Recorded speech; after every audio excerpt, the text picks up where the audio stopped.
ये कौन सी तुम्हारी मोहब्बत है? ये हमारी जमीन है, हमारी जायदाद है, अल्लाह के नाम पर इसका मालिक अल्लाह है। तुम हमसे छीनना चाह रहे हो। तुम्हारा दिल नहीं भरा 6 दिसंबर से? तुम्हारा दिल नहीं भरा दिल्ली की सड़कों पर हमारे खून की होली खेलने से? तुम्हारा दिल नहीं भरा हमारे बच्चों का एनकाउंटर करने से? तुम्हारा दिल नहीं भरा बुलडोजरों से हमारे घरों को तोड़ने से? तुम्हारा दिल नहीं भरा हमारे बच्चों के सरों से हिजाब खींचने से?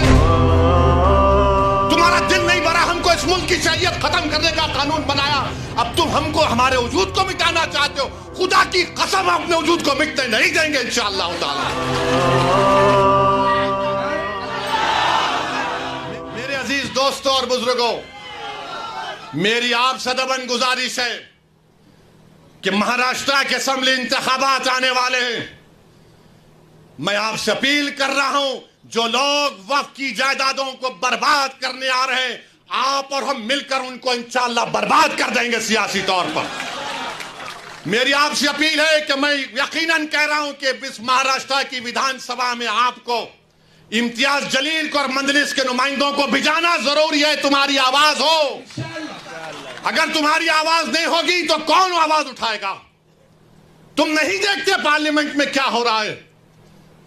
तुम नहीं देख रहे पार्लियामेंट में कौन पुकार रहा है दीवानों की तरह? क्या तुमको नजर नहीं आ रहा कि किसके कलेजे में, सीने में, किसकी आंख में आंसू है जो तड़प तड़प कर देख रहा है कि मेरे बर्बादी का कानून मेरे आंखों के सामने बनाया जा रहा है? कौन होगा तुम्हारी आवाज को? छोड़ो इन चीजों को। कभी अपनों को भी तो अपनाओ, कभी अपनों को तो समझो। जो तुम्हारे लिए दिनों रात मेहनत कर रहे हैं उनकी आवाज बनाकर भिजाओ। यकीनन हराना है इंशाअल्लाह ताला, इन लोगों को हराएंगे इंशाअल्लाह ताला। मगर हराने का मतलब यही नहीं है कि तुम अपनी आवाज का गला घोट दो। तुम अपनी आवाज का गला घोट कर कैसे दूसरों के सर पर ताज रख सकते हो, मुझे बताओ? यह तो नहीं हो सकता मेरे भाई। तो मेरी आपसे गुजारिश है कि इस बात पर भी आप गौर करिए। हम लड़ रहे हैं और लड़ते रहेंगे इंशाअल्लाह ताला।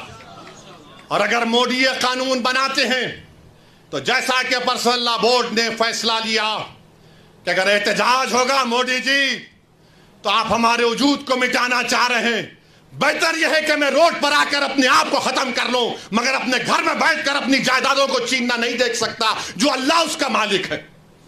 मैं घर में बैठकर नहीं दे सकता कि जिसका मालिक अल्लाह है उसको जायदाद को छीन लिया जाए। यह हुकूमत की जिम्मेदारी होगी।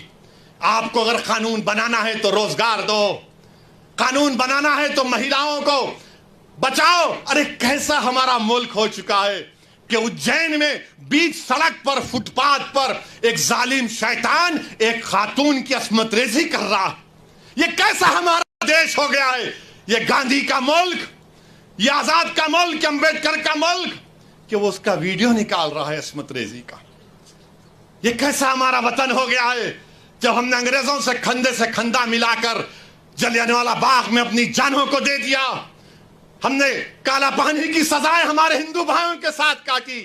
आज एक अशरफ मुनियार को ट्रेन के डब्बे में पीटा जाता है तो कोई उफ नहीं बोलने तैयार। बचाना तो छोड़ो, कोई उफ बोलने के लिए तैयार नहीं है।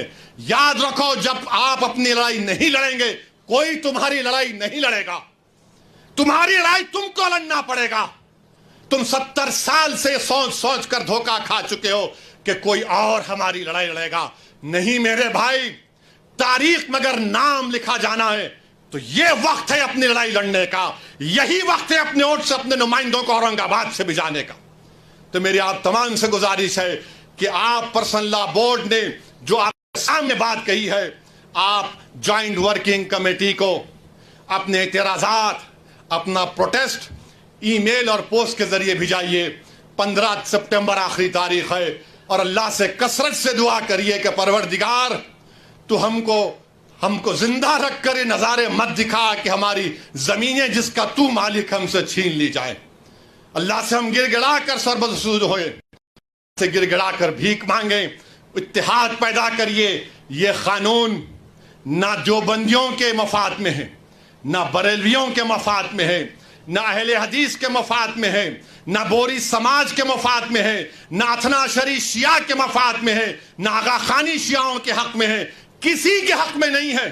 ये सिर्फ और सिर्फ मोदी जायदादों को छीनने के लिए कानून बना रहे हैं। अल्लाह इन जायदादों की हिफाजत करे, अल्लाह हमको इतनी इत्तेहाद पैदा करे कि मुत्तहदा तौर पर इस कानून को रोकें, और अल्लाह सुब्हानहू व तआला इन ऐसे हुकूमतों को, ऐसे पार्टियों को अल्लाह सियासी तौर पर इंतखाबात में इनको शिकस्त दे, बदतरीन शिकस्त दे। वाखिर दावाना अल्हम्दुलिल्लाहि रब्बिल आलमीन।